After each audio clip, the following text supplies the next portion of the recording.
Hey guys, Kev here, and I want to do an overview of the Artisan Cutlery Seasnake. This is a design by Mike Emler. You may know him as a YouTube personality, knife YouTube personality. You may also know him as Crazy Sharp Sharpening Services.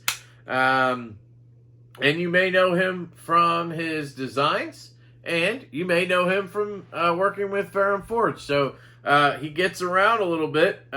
He's a pretty prominent person in the knife community. Cool dude. As far as I know, I've never met him. I've chatted with him briefly, actually, about this knife, ironically. This knife was sent to me by my good buddy, my brother, Jake. Bearded Gear. Shout out to Jake. He's just... he's one of my best friends in the knife in general at this point. We're very good buddies. Love the guy. And always wish him nothing but the best. And anyway, he sent me this to check out and review. And I unboxed it on the edge like 3 weeks ago or something. And I just haven't gotten around to really doing much with it. Now, I carried it one time. I played with it a lot, like just, feeling the ergos, and I've cut with it a bit.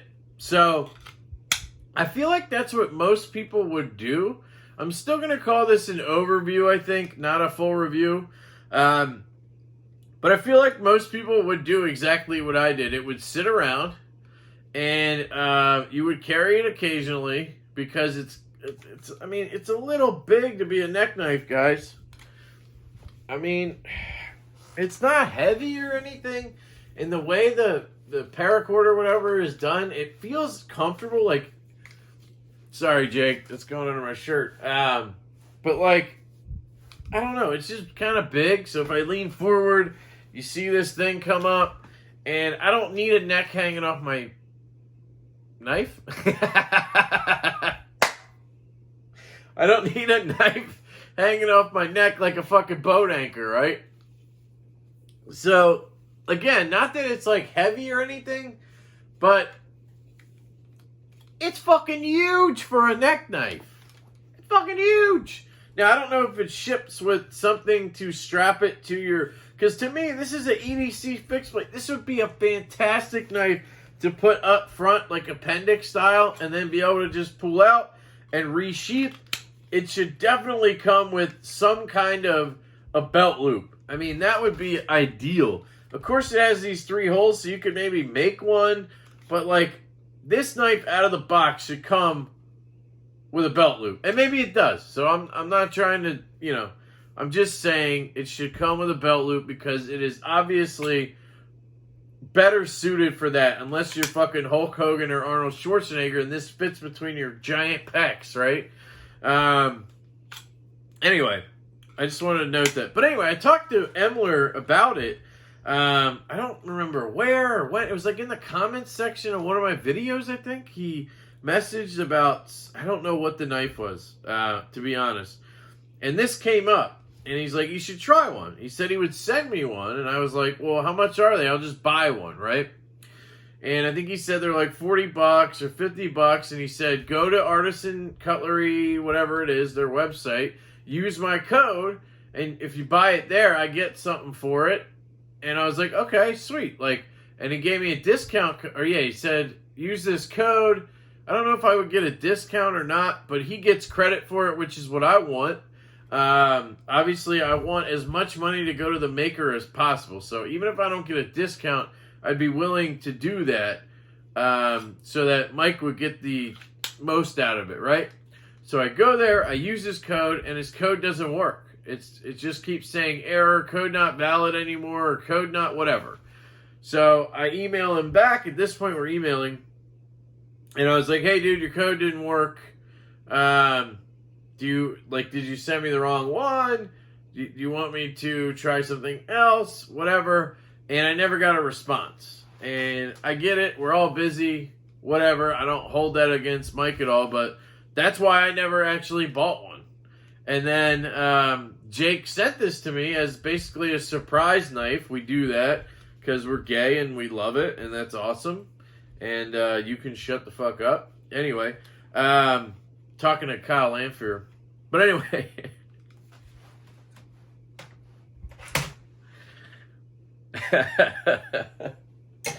Kyle sent me that. It's hilarious. Anyway,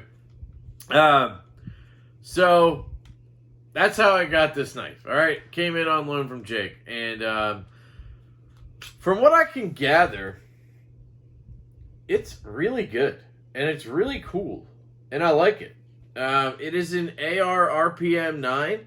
This is Artisan's budget steel that they've made. It's a powder metallurgy steel. It's basically supposed to be, it says China right there, which kind of sucks. I wish it didn't say China there. We know it's made in China. It's their, basically, I'm trying to explain it the best way I can. They basically wanted to make a stainless D2, I think. And that's what they did. And I actually sent a knife to Jake, Bearded Gear, to test out in this steel. It was the Artisan Arroyo, and I asked him to beat the shit out of it. Just beat the snot out of this thing, and let's see what that steel has. And he actually was pretty impressed with it, for what it is, right? And then he put a sweet edge on it, so it sharpens up really nice. So it's a good steel, guys, especially for the price you're getting it at. I would rank it way up there for those types of, you know, for some of the knives you get in that steel. Kershaw's selling HCR. CRKT selling HCR. This is leagues above that. I mean, so I'm happy with this steel. I like it. And now I'm not a steel snob, and I'm not really a guy who hard uses, so it doesn't always make much of a difference to me, but I appreciate it, right? I can appreciate the fine things, even if I don't really experience them, if that makes sense. Like a really fine wine, you know, like I'll drink it, might taste good, but I'm not going to know how fine it is, like, you know, that kind of shit. Anyway, so, yeah, all right, let's get into it. Aesthetically, I like it. I like this Wharncliffe blade. Usually I'm not a big Warney guy, but I like it on this knife. I like the double kind of choil thing going on here. I like the subtle jimping up top. Very well done there. And then you get that really nice Wharncliffe edge, which is perfect for a knife like this. What are you going to take this out for? You're going to take this out to open packages. You're going to take this out to cut some cardboard down. You're going to take this out, chop up some fruit real quick, right? Boom. Perfect for that. It is thin. Thin blade stock, but not too thin. It's not asking to be hard used in the woods and beat on, right? But it's thick enough to get the job done. Same with the tip. Not super dainty, but not super thick. Good choice for this size of knife. It's a small knife. Compared to a bug out, it's basically a bug out size knife. It's actually smaller than a bug out. So that gives you an idea. Now, of course, it's a fixed blade, so that changes things a little bit, but I like the looks of it. I think it came in a couple colors like black, green, and I don't know, maybe like a blue or something. Ergonomically, if you hold it back here, I can just get all 4 fingers on, maybe 3.5. It fits very comfortably in my hand. Everything is rounded and chamfered and knocked down. Everything is very comfortable right there. And you kind of have this flipper tab type thing right here, right? It's like a little guard. I guess that's if you want to do anything stabby, you have a little guard, right? And then you could choke up to this bad boy right here. And now this thing feels like an extension of my hand.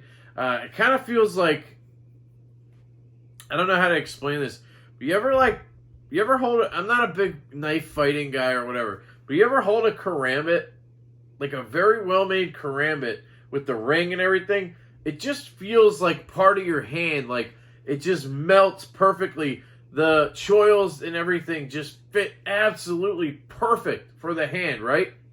That's how this feels.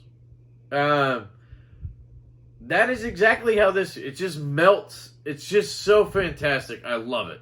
I love it. Now, I will say it's a little thin, so, you do feel it a little bit, right, in the crease there on your finger, but it's not a big deal at all. So I love the ergonomics. I like the aesthetics of it. I like the materials on it. I love the cutting performance. I cut some cardboard. I cut a shit ton of paper and some padded envelopes just to see how it goes through different material. Usually I just cut computer paper and then I cut a thing of cardboard, right? Maybe some fruit, right? But this time I grabbed shit out of my trash. I was like, what do I got? I got this Amazon padded pouch. And I was just cutting shit. FedEx, half padded, bullshit insulated thing. Ship, right? This thing just slices through everything. It has a very, very solid blade on it. I'm not an expert, and you guys know that. But it seems to have a very thin stock, very thin behind the edge. And the geometry is really good. It's a full flat grind, obviously. It just slices through with no resistance. It's phenomenal, guys. It really, really is a phenomenal cutter. There's no sounds on this, obviously. There's no carry. Well, I guess you could talk about carry. And I kind of went over that already. The neck knife thing is weird to me. That's one thing I don't get about this knife. I guess maybe if you were going out in the woods or the apocalypse happens or something. I don't know. Maybe I would throw this on my neck while I'm gearing up with my AR-15 and all my shit, right? Then maybe this becomes viable as a thing, right? But until then, it's not a neck knife for me. I would much rather prefer a really well done belt clip on here. The retention and everything in here is very well done. They did a great job with this sheath. They just needed a belt clip on it. And hopefully there is one that Jake has and I don't know about, right? Because this thing riding up front or scout carry in the back, if that's what it's called, would be absolutely at home and phenomenal for a lot of things. Especially if you're a camper or something like that. Having this as your backup blade, because you're going to have your camp knife type deal, right? But then you have this as your backup blade. It would be perfect for that kind of role. I really like this thing, guys. Carry, cutting, ergos, aesthetics, action. There's no action, I guess retention. It's really good. That's pretty much it. I mean, a value, $40, $50. Let's call it 50, right? For AR RPM 9, I guess this is G10, I think. It's full tang. You get the sheath, hopefully with a belt thing. That's $50. Yes, fuck yes. I would buy that. I want one of these. I just... every time a cool EDC fixed blade comes out, I want to buy it. And then I do, and then I sell it. Because I don't carry fixed blades. And I want to keep one in my truck, right? This might be that. This might be that because it's $50. It's not $180 or $300. It's $50. Put it in the truck center console. So I got this. I got the Tomahawk. I'm good to go. So I can definitely recommend it to anybody. I think this is a sweet, sweet knife. I think Mike Emler knocked it out of the park with this thing. I'm very impressed, Mike. If you're watching this, awesome job, dude. You ain't just crazy sharp, brother. You crazy good at designing fucking fixed blades, too. So, shout out to Mike Emler. Shout out to Artisan. Big shout out to Jake, Bearded Gear, for sending this over as a loaner. That is my overview of the Artisan Cutlery Seasnake. Hope you guys have a fantastic day. I love you all. I will catch you later.